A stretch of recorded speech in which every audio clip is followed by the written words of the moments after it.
thank you that we serve a great God. And that this great God took interest in us. Thank you for saving us. Thank you for choosing us before the foundations of the world.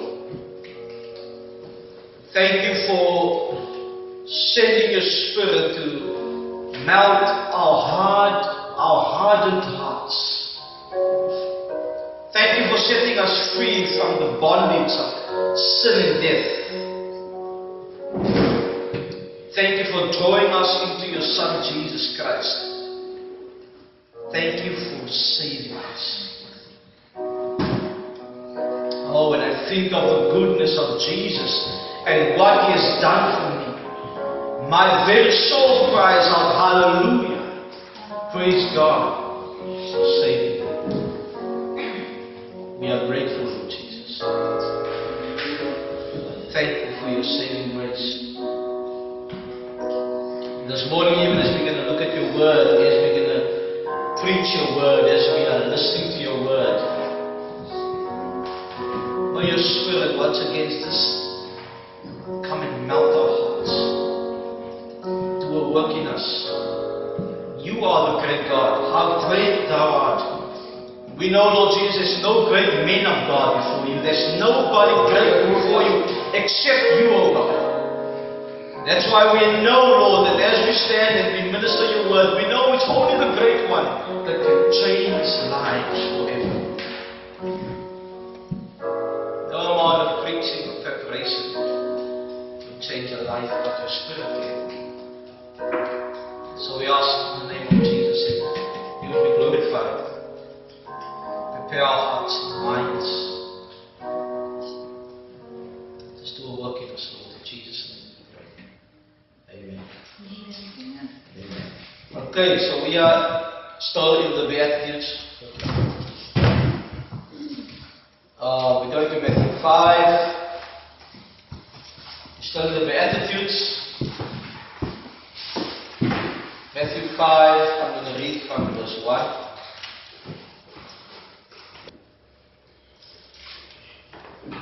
And seeing the crowds, I'm reading from verse 1, seeing the multitudes, he went up on a mountain, and when he was seated, his disciples came to him.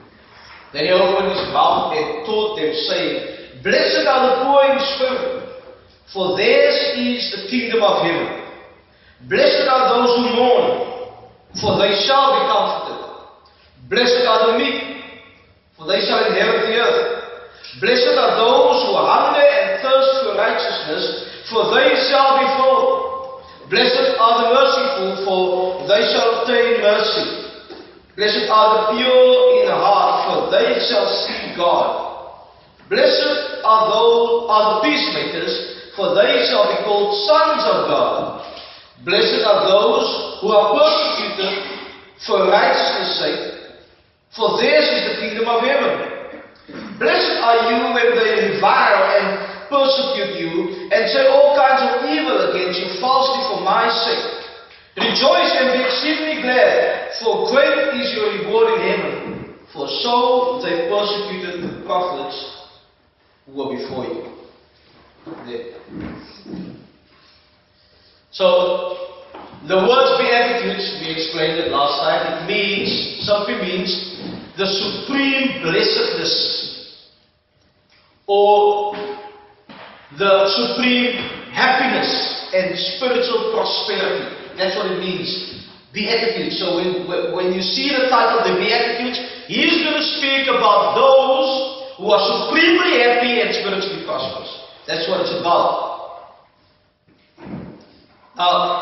As I was going through this, we are now with, I think it's the fourth one, the fourth Beatitude. Third Beatitude. Third one, yeah. Third Beatitude. Blessed are the meek, for they shall inherit the earth. We're going to look at that. And as I was going through this, I realized I won't be able to do it in one sermon. It's too much here. So this is part one of Blessed are the meek. So we will have, after that I will do the second part of this But we are looking at the Beatitudes, and we're looking at the character description of a born-again believer. And it's rightly been said so that your reputation is what people think of you. Right? That's your reputation. But your character is what God knows of you. And I would also say, those of you that are married, what your spouse knows of you. Your character is the thing that is who you are when nobody's looking. Reputation, you can build up, people are looking at you, they see your reputation, but character is a different story. It is when nobody's looking. It's when the mask is off. Then we see who you really are. That's your character. And the Beatitudes is the character traits of a believer. And if you look at the first 4, you'll see it is also that character trait of what God does in the life of an unbeliever to bring him to Christ. We're going to look at that. So, blessed are the meek, for they shall inherit the earth. But now, what does it mean to be meek? What does it mean to be meek? And here we need to go back to the Greek. The meek, the word for meek is praus. It refers to mildness, gentleness of spirit, humility. Meekness is that humility toward God and towards others. But you see, meekness is not just being humble. It's got something more into it. That's meer as net. When we talk about meekness, it's having the right or the power to do something, but refraining from it for the benefit of somebody else. So you've got the right and the power to accomplish something, but you let it down, you let go of it for the benefit of somebody else. That's meekness. It is when you freely give up your will and willfully submit under somebody else's will. Het julle dat? En wanneer jy jou wil, dis my wil.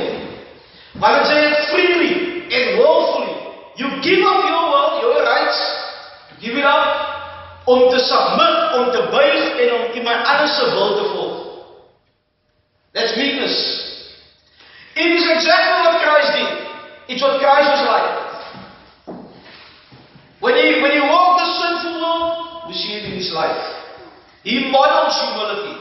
We see in Philippians 2 verse 5 to 7 says, let this mind be in you, which was also in Christ Jesus, who being in the form of God, did not consider it robbery to be equal with God, but made himself of no reputation.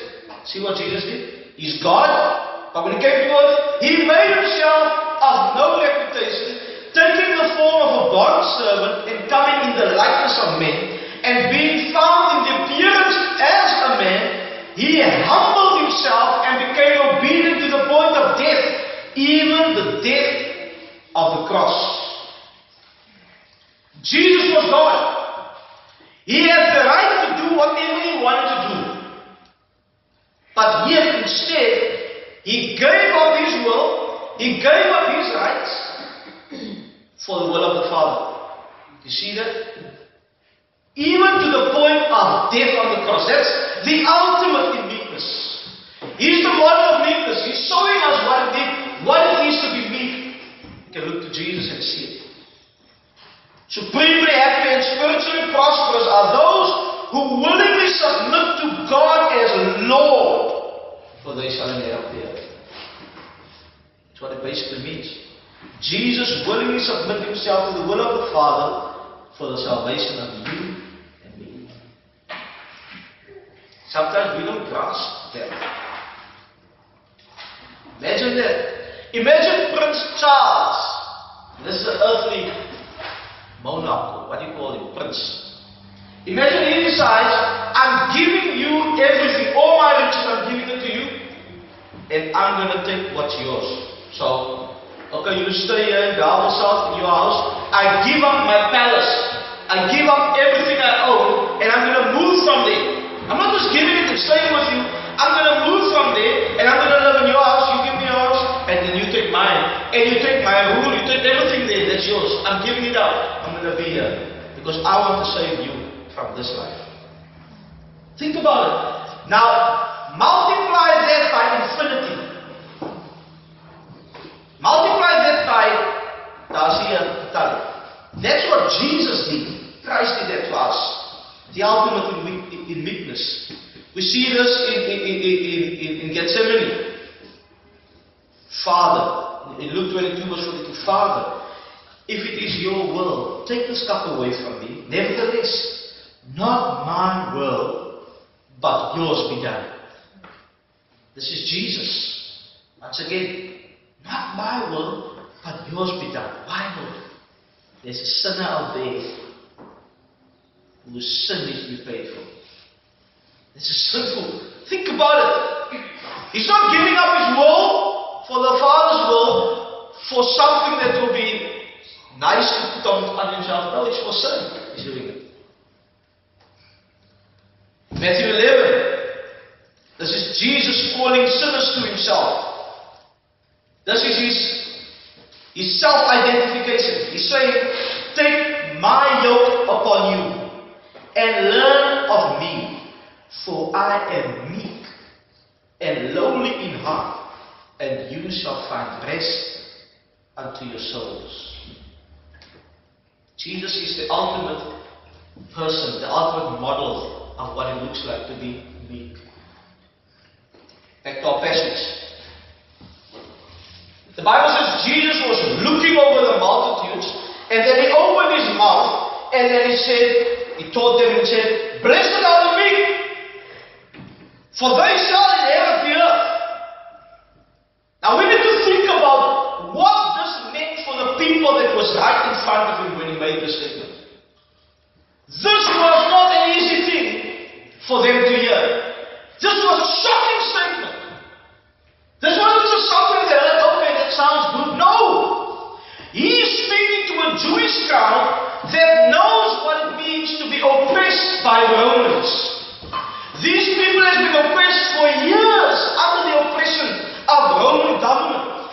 These Romans despised them, they treated them like second-grade people, like dogs they were treated. Let me give you an example. Remember the time when Jesus was born? And then the wise men came, they went to Herod, and then Herod found out, and they told him about the king, and then Herod got so crazy, insecure, and all that. What did Herod do? What did he do? He said, kill all the children, 2 years and younger, the boys. Kill them all. Look how crazy this man is. To him, Jews were nothing, they just killed them. They went in and they killed all of those kids between the age of just born at 2 years old. Imagine that. That's how much they thought of Jews. This is the type of oppression that the Jewish nation was under when they were in the Roman Empire, under Roman rule. We read that in Matthew 2, from verse 16. Let me read it to you. Then Herod, when he saw that he was mocked of the wise men, was exceeding wroth, and sent forth and slew all the children that were in Bethlehem and in all the coasts thereof, from 2 years old and under, according to the time which he had diligently inquired of the wise men. This is crazy. This is madness. He just kills all these babies, and it's his decree. Nobody's going to punish him for it. This is what they thought of the Jews. So, to the Jews, meekness. You're telling us, Jesus, we need to be meek in this environment? The Jews hated the Romans. They definitely did not want to willingly submit under them. They were forced into this thing. There was no willing submission under Roman authorities. To these Jews, meekness was something that was forced upon them. For Jesus to tell them, blessed are the meek, to them, meekness did not bring any sort of blessing. It wasn't something that they would just hear and okay and agree with. Meekness to them meant to be weak and degraded. They were looking to be free from meekness. They wanted to be self-sufficient and self-reliant, not meek. They were looking for not under oppression. So obviously that is what they were looking for, and that was the state of mind and the way that they were oppressed. They were also not looking for a Messiah that would be meek. They don't want a Messiah. They were looking forward to the Messiah. That's why the Jews are up until today still looking for the Messiah to come. They didn't recognize Jesus as the Messiah because Jesus was meek. They were looking for a Messiah that would overthrow the Roman government. They would break them free and loosen them from the bondage of the Roman Empire. They would actually just overthrow it all. So that there would be no Roman Empire, so that they would rule over the Romans. They were looking for such a Messiah. A Messiah that would be able to look after their physical needs. Jesus came to establish a spiritual kingdom. That's why he said, my kingdom is not of this world. We just read in John 6 about the 5 loaves and the 2 fish. Jesus fed 5,000 people. He fed them. And then, what happened? The people said, whoa! Look at this man. He seems to all wealthy. I mean, come on. If this man can make food appear, if he can just, this must be the prophet. Let's forcefully make him king. Check this out. They wanted to forcefully make Jesus king. We read it in John 6. And this is exactly the way of the world. The way of the world is to pursue whatever you want and to get it by any means necessary. And you cannot be meek if you want to pursue what you want. You cannot be meek if you want to just get what you want. To the world, meekness is a sign of weakness. They want to force Jesus king. The world would say, blessed, supremely happy are they who get just what they want. That's a blessed thing to the world. I just got what I want, my brother. Blessed are they who get all their heart's desires. This is the sentiment of the world. Blessed are they that are independent and self-reliant. Be independent, my brother. Blessed are those who believe in themselves. Blessed are those who pursue their dreams. Blessed are those who pursue their hopes and their desires. Blessed are the strong that can always get their own way. You have to be strong, man. Blessed are those who pursue their own heart. Just follow your heart. Who wants their best life now? The poor. Blessed are those. And we hear this a lot, especially on the radio also. Just follow your heart, man. Just follow your heart. Jeremiah 17 verse 9, very famous verse. Not that famous though, because people still say follow your heart. 17 verse 9, Jeremiah says, the heart is deceitful above all else and desperately wicked. Who can know it? The heart, your heart, the Bible says, is deceitfully wicked. Desperately wicked. Deceitful above all else. It means it can deceive you. If there's one thing in this world that can deceive you above all else, it's your heart. Amen. Jesus says, you should deny yourself. Matthew 16. Verse 24. If anyone desires to come after me, let him deny himself and take up his cross and follow me. For whoever desires to save his life will lose it. But whoever loses his life for my sake will find it. For what profit is it to a man if he gains the whole world and loses his own soul? And then the question, another question. Or what will a man give in exchange for his soul? See, the Jews of Jesus' day, they were so oppressed and they were looking at the Savior and somebody will overthrow. They were not looking at somebody who was meek, and they forgot that their very teacher, Moses, the one that they followed, was said to be very weak above all men. Numbers 12 was 1 to 4. It says of Moses, he was very weak above all men who lived on the face of the earth. Imagine that. This is the father, one of the spiritual fathers that the Jews followed. But they followed his, they wanted to preach his law and teach his law, but they didn't want to follow his character. Moses was very, very weak. It said of him that he was very weak.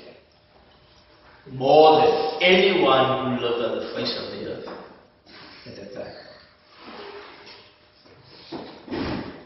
And even though the world might despise meekness, God rewards meekness. To the world, to be meek is to be weak and they're going to let people walk all over you. You don't want to stand up for your rights. But God rewards meekness. Psalm 22:26 says, the meek shall eat and be satisfied. 25 verse 9 in Psalm says, the meek God guides in justice, and the meek He teaches His way. So if you are meek, you will be satisfied. God is guiding you in justice, and He's teaching you His way. In Psalm 76 verse 9 it says that God delivers the meek. Psalm 147 verse 6 says, the Lord lifts up the meek, and He casts down the wicked. Isaiah 29:19 says that the meek also shall increase their joy in the Lord. It's beautiful rewards for those that are meek. Don't you think so? In fact, when Jesus was talking about blessed are the meek, He was quoting Psalm 57 verse 11 which says, but the meek shall inherit the earth, and shall delight themselves in abundance of peace. One thing the world is looking for is peace. You can have whatever so riches that you want to have. If you don't have peace, you hang yourself, you commit suicide, you do all these type of things because you don't have peace. But the meek will have abundance of peace, the Bible says. We must also remember that there's this logical connection between each one of these beatitudes. The one is born out of the preceding one. Remember? Poverty of spirit, we began with that. What's the first one? The person knows their spiritual destitution. That's what poverty of spirit means. It means you realize, look at me, I'm bankrupt, I'm a sinner. You see that you are nothing before God. He's a holy God and you are a sinful person. And you realize that you need Him. And then we get from there to holy mourning. Where now that you see your state, you start to mourn over the sin in your life. Your heart is broken over that sin. And when God sends down these roots of poverty of spirit and holy mourning, it will always involve a meeking of the world. That's where meekness comes in. They're all flow together. You discover your state that you are in. You mourn over it. It cannot stop there. What does God do now? He meeks your world. You know, how to say it. But there's a meeking of the world. It means that your will becomes receptive to the Master's will. Your will now becomes compliant to the will of the Master. This means that after God has planted in you the roots of poverty of spirit and holy mourning, He also liberates your will from the bondage of sin. You are now willing to come under the guided control of a new Master. You will understand later on why I use that word guided control. It's so biblical to me. This world has now become meek. So you discovered, I'm a sinner. You mourn over it, you're broken over your sin, you grieve over it. And God now comes and He causes your will to want to subject itself to His will. Before you were saved, of your own will. That's the case of every unbeliever. You are master of your own will. You're doing only what you want to do. It is your way, like my mother said, or the highway. It's your way or no way at all. You sing the song of Frank Sinatra. I did my way. That's what you sing. My way is the way. When you were not son, you used to be the king of your own life. Nobody tells you what to do. You were stubborn and strong-willed. But now that you've been born again from above, you've been born, you are saved. New heart, new creation. You have yielded your will over to the master of the universe. You realize you are not your own. You've got a new master. Sin is no longer your master. You've got a new master. Your will is not subjected to his. This meekness describes a quality of character that's exactly opposite of self-will. It's exactly opposed to self-will. Meekness and self-will are totally opposite things. When genuine conversion takes place in the heart of a sinner, there is a liberation of the will from the tyranny of sin. So suddenly, there are usually people, I think we all felt this way before when we were not saved, is that, man, I still want to enjoy my life. If I'm going to get saved, I must go to church, I must do this, that, I must read my part. No. But you see, once the Lord saves you, He changes your heart. He changes your will. From that bondage, that thing that you think, yeah, man, I still want to do this, that, and that, I just want to enjoy my life. That sin is bondage. So when you get saved, God breaks you loose. He sets you free from the bondage of sin. So that your desires change. For what? For His will. It's a different story now with you. We all realize that we are born in sin. So we were all trapped once in the tyranny of sin. Psalm 51 verse 6 says, Behold, I was brought forth in iniquity, and in sin my mother conceived me. Romans 5 verse 12 says, Therefore, just as through one man sin entered the world, and death through sin, and thus death spread to all men, because all sinned. Sin came through Adam. Adam is sin. And we are children of Adam. All of us. We are part of the human race. We didn't come from monkeys, from apes, or from fish, or all the type of nonsense that we learn in evolution. God made them male and female. He commanded them to multiply, and they did. The problem was, before they did, they sinned. And now everything born out of Adam is sinful. That's why we're sinners. So when Adam and Eve sinned, they brought sin and death into the world. When they sinned, they fell into the kingdom of sin and death. And we are all born of Adam. We were all born into this kingdom of sin and death. So we are by nature sinners. You didn't become a sinner the first time when you sinned. Many people think that. The first time I sinned, I became a sinner. No. You sinned the first time because you are a sinner. You understand that? The first time when you sinned, didn't make you a sinner. But you sinned the first time because you are a sinner. If you were not a sinner before you sinned, you would never have sinned. But because you're a sinner, that's why you committed the sin the first time. That's why our life is like that all the time. We sin all the time. But when the Holy Spirit, when you get saved, the Holy Spirit liberates that will that is bound under the tyranny of sin and the curse of death. That person's will that has been centered around themselves, that has been directed by themselves, that will has been living to please just itself, now comes willingly under the guided control of God. So you were first set out just to do your own thing, to please yourself. It's all about you, all about everything I do.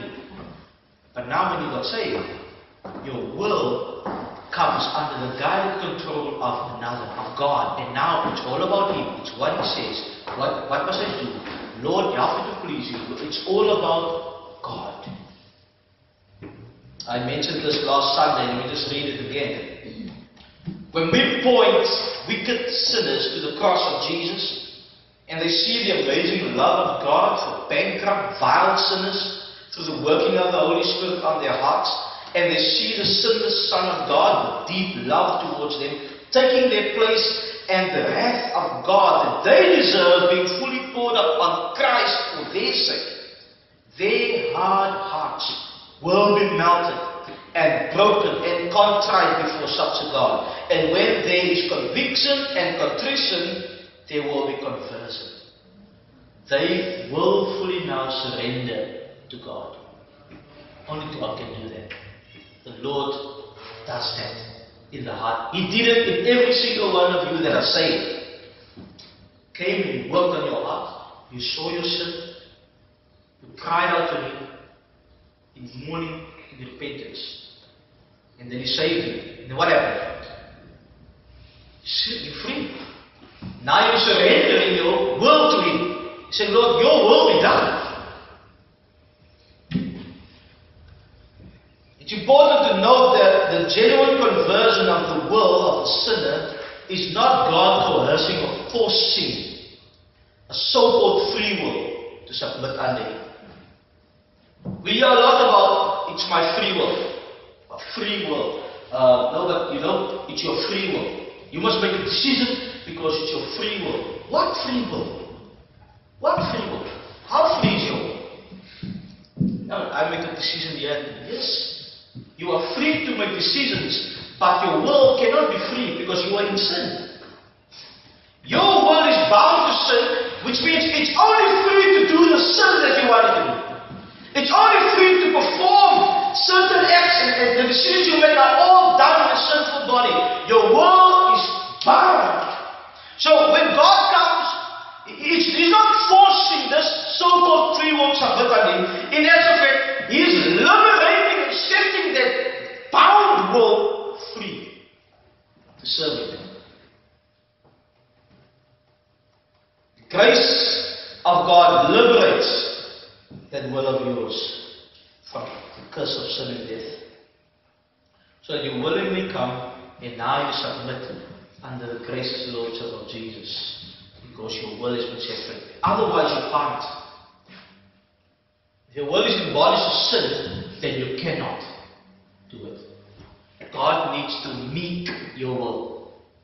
He needs to bring it under subjection and make you willing, make your will free. A person that has been genuinely saved has been freed from the kingdom of sin and death and transferred to the kingdom of grace and righteousness. You have been set free from the rule of sin and death over your life and have now been brought by grace under the authority of the King of righteousness. That's what happens to you. You are no longer a slave to sin, but a slave to righteousness.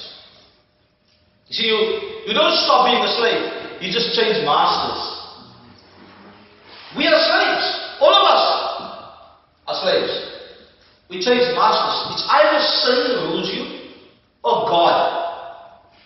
But you can never be the master. You will always be the slave. It just depends on who's your master. Romans 6 verse 17 says, and verse 18, but God be thanked that though you were slaves of sin, there's that word, yet you obeyed from the heart. Your heart needs to be changed first for the definition. You obey from the heart. That form of doctrine to which you were delivered, and having been set free from sin, there's the word I was talking about, freed from the bond of sin, you became slaves of righteousness. Once slaves of sin, now slaves of righteousness. So when a person has been meek, they have been brought under guided control of a new master. Now this word meek, M-E-E-K-E-D, you won't find it in the dictionary, I don't think so. But this word was used by cowboys. Those years, you know, cowboy crooks, Wild West, they used the word meek when they were they called it, we are meeking a stallion. It's when they would take a wild stallion and then to tame the stallion to come under their guided control. So watch this stallion is strong. He's fast. He's full of energy, but he's strong-willed. He does his own thing. When you see the movies, you see the stallion there, they try to, and he's going on mad, he's going wild. And the cowboy will now meet him. The cowboy will bring the will of the stallion under his guided control. So he brings the will of the stallion in. And what happens? You see later onwards, the cowboy is now on top of the stallion, and he's now riding the stallion. Am I right?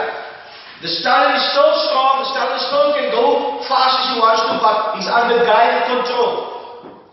That's what it means to be meek, and that to me was like, wow, that's the description of what it means to be meek. It's coming under the guided control of the cowboy, and what else happens to the stallion now? He's not in the wild where he can be eaten by animals. He's now protected by the cowboy. The resource of the cowboy protects the stallion. Now, that's what happens. And he looks after it. If he's got a disease, the cowboy will sort him out. He feeds it. He combs its hair. He looks after it. Because this stallion now belongs to the cowboy, and he follows the direction of the cowboy now. He's not just wild anymore. It can't be broken anymore. The lost sinner does not want to submit like the stallion in the beginning. He doesn't want to submit. He's crazy. Doesn't want to submit under anybody's rule. And he does not even, he thinks he's free, but doesn't even realize that he's a slave under the rule of sin. The unbeliever thinks of himself as free, but he's a slave of sin. The continual lifestyle of the unconverted person is a practice of life that declares, I will not have this King Jesus to rule over me. I will rule my own life. That's the life of the unbeliever. I will have it my way. They live a life of self-rule instead of Christ's rule. They live a life of self-will instead of God's will. A life of independence from the Lord instead of a life that is depending on Him. They live a life of self-righteousness, trusting in their own good human deeds, and they don't trust in the work of Christ. In the unconverted life, self is at the center of their lives. Self is king when it comes to the unconverted. They only live to please themselves, which just proves to us all that they are actually slaves to sin, even though they don't know. But when the genuine conversion occurs, a person is willing to yield his life to the control of King Jesus. They submit themselves under the authority of Jesus as their Lord. Now that word Lord, we need to define, because we live in a country of democracy. We don't always understand what it means to submit under a lord or have a master. And we've got managers at work, but they can't even just tell us what to do. They must work in the framework.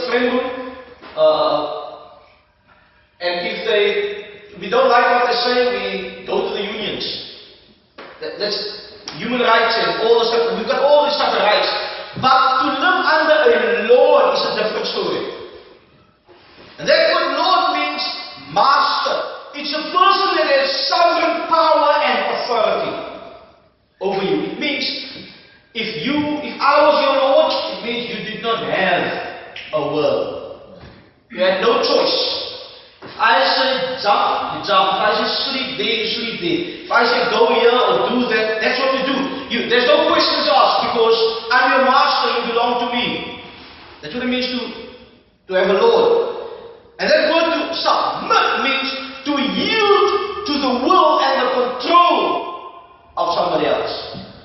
So when we say you must submit under the Lord Jesus Christ, we are saying to you, you must yield to the will and the control of your master, who has supreme authority over you. That's what it means. Let me read a quote from Charles Stanley. The realm of Christ's reign covers everything that happens in heaven and on earth. No one, not even those who deny his existence, can be free of his rule or outside his sphere of authority. Although Satan tries to convince us that liberty is found in doing what we want, true freedom is acquired only through submission to Christ's loving lordship. Even death cannot release anyone from the authority of God's Son. He is Lord of both the living and the dead. All people must decide to either yield or rebel against Him. But they have the opportunity to make this choice only while they are still living. After death, they will acknowledge Christ's lordship or accountability to Him. If we have not bowed the knee to Jesus in this life, we will be forced to bend it in judgment. Listen to that. The question is, have you yielded to the lordship of Jesus Christ? We sometimes hear people say you must make Jesus Lord. Nobody can make Jesus Lord. He is Lord. The question is, are you rebelling against His lordship, or are you going to submit under His lordship? Romans 10 verse 30. Whoever calls on the name of the Lord shall be saved. I'm glad He didn't say the Savior. No. You must make Jesus Christ the Savior. You can't make somebody a Savior. You can't make Him. He is Lord. And when you call on the name of the Lord, recognizing who He is, you shall be saved. Romans 10:9. That if you confess with your mouth the Lord Jesus and believe in your heart that God has raised Him from the dead, you will be saved. He is Lord whether you like it or not. He is Lord. You will either have to bow your knee to His lordship, or you decide you're going to rebel against His lordship. But we must understand that no one enters the kingdom of Jesus without bowing before His throne and submitting to Him as Lord. No one. Romans 14. For to this end Christ died and rose and lived again, that He might be Lord of both the dead and the living. He lived and He overcame the world.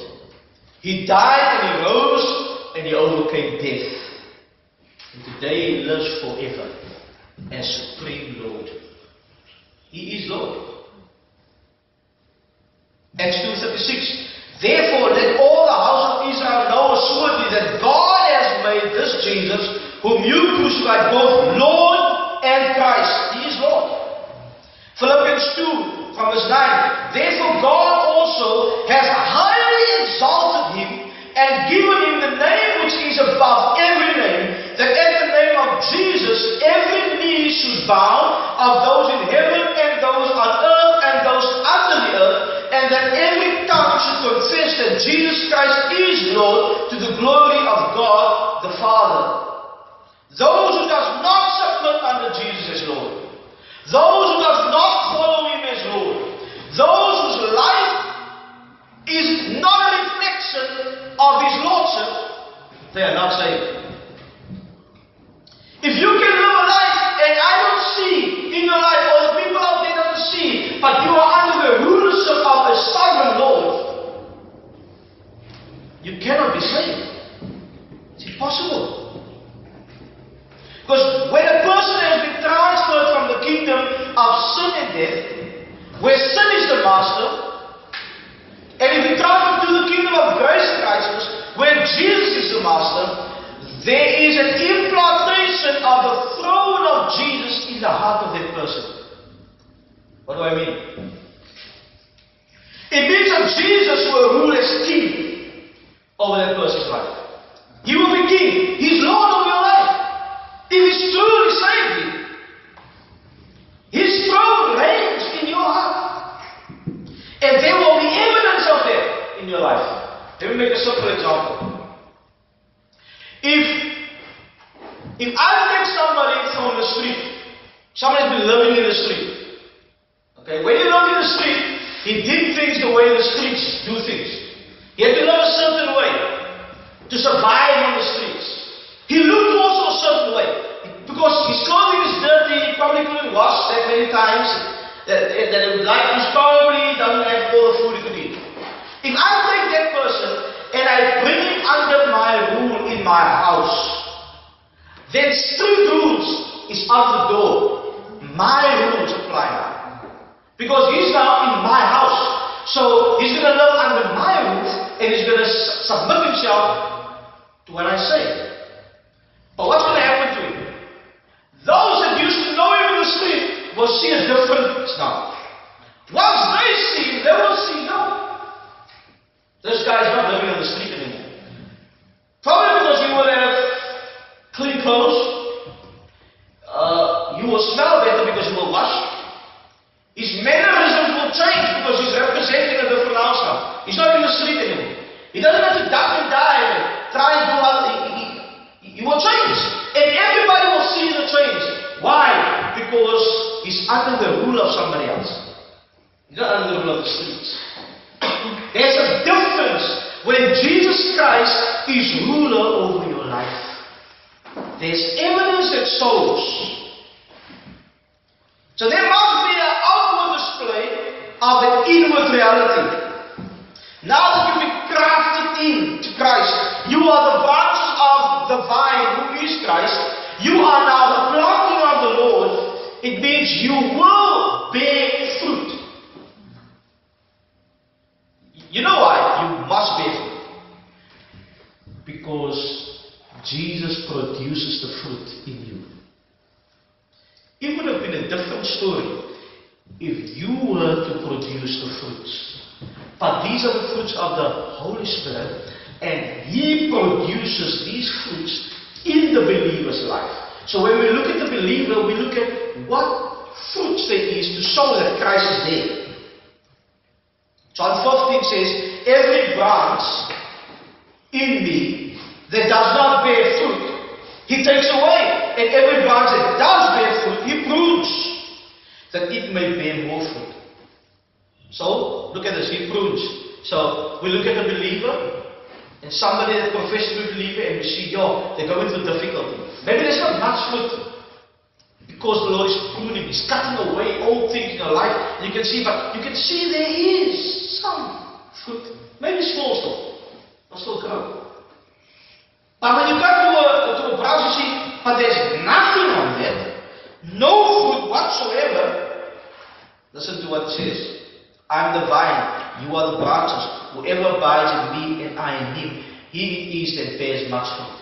For apart from me you can do nothing. If anyone does not abide in me, he is thrown away like a branch and withers, and the branches are gathered, thrown into the fire and burned. That's the branches that don't bear fruit. It means you're not of me. I'm not in you. You are not in me. Matthew 7, verse 17. So every healthy tree bears good fruit, but the diseased tree bears bad fruit.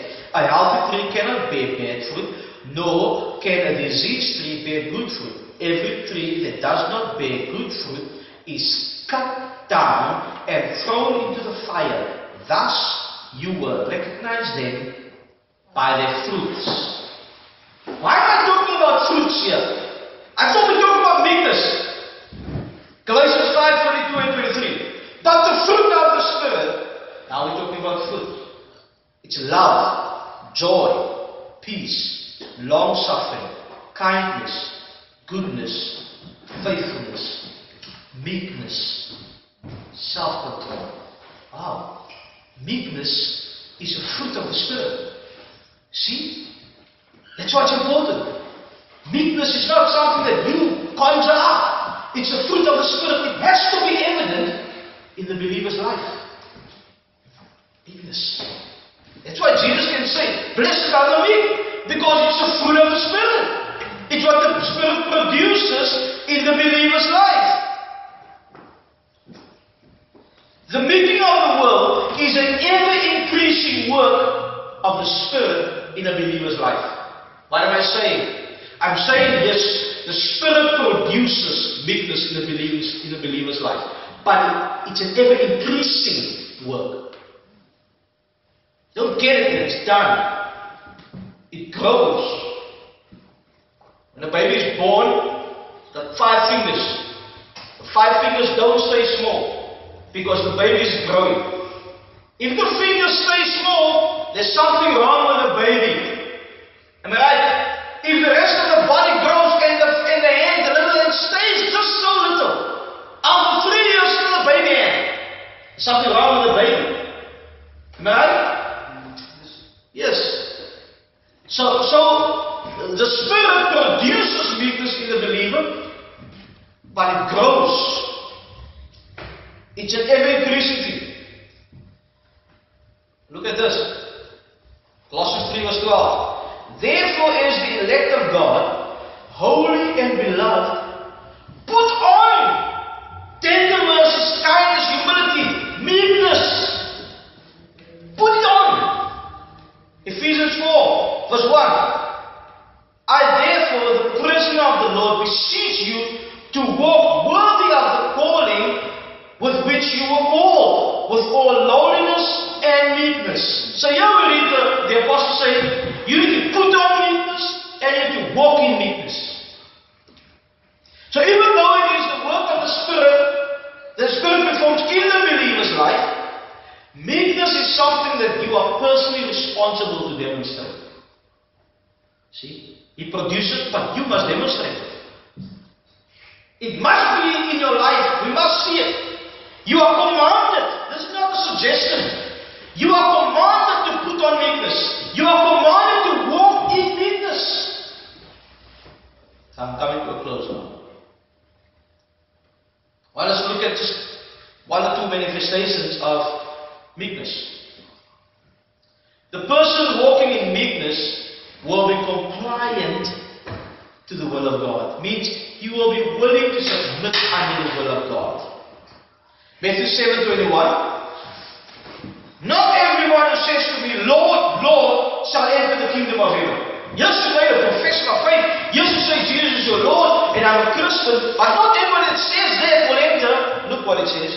But he who does the will of my Father in heaven, he will enter.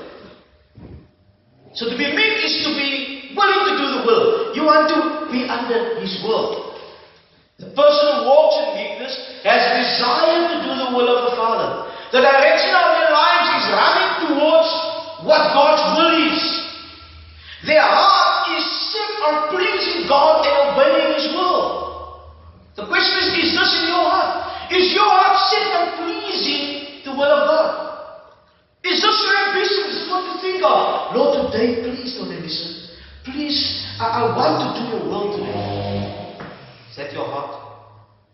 Psalm 119 verse 47 says, and I will delight myself in thy commandments, which I have loved. That sounds like somebody that is weak.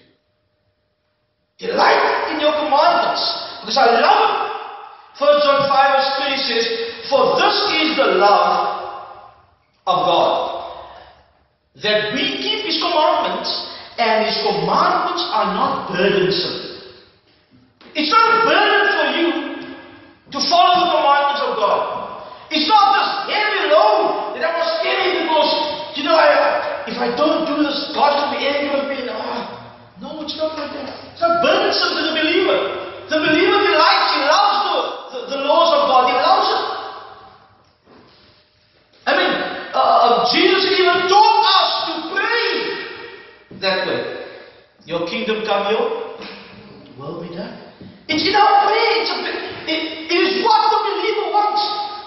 The believer is that person that after he is so delighted in the will of God that he even prays for more opportunities to seek it out and find out where is the will of God. He even prays, let your will be done, Lord. Everywhere, in everything I do, let your will be done.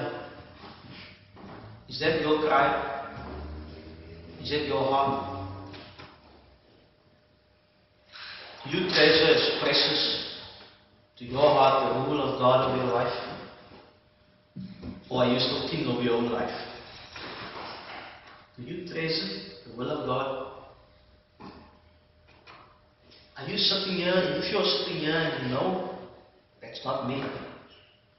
I like to do my own thing. You're not saved. You need to turn to Jesus. You need to submit now. While there's opportunity, you need to come under the rules of Jesus. He is Lord. And because He is Lord, He will judge you one day. But now when there's opportunity, ask Him, Lord, please do this making work in my heart. This making thing. Do it in my heart. Bring my will under subjection to yours. Because I recognize you as Lord. Repent. Turn to Him. So that you can be supreme and spiritually prosperous. Because those who are willing to submit under the Lordship of God, Lordship of Christ, they shall inherit the earth. You have to come to Him. Let's pray. Father, we thank You for Your word. We thank You for the meekness that You are producing in every believer's heart. So we also ask, Lord, that there will be a meekness that You will provide meekness even to those that don't know You, sinners, so that they would be compliant, that they would be receptive to Your word, that they would come to You, O God, that You would change their hearts and break this world that is in bondage to sin, break it free from sin, O God. Liberate that world, O God. Draw them to You. They might bend their knee before Jesus. Thank You for doing it for us. Thank You for saving us, making our wills. Thank You that we are the blessed ones, because You have produced in us meekness. Bless You for it. In Jesus' name.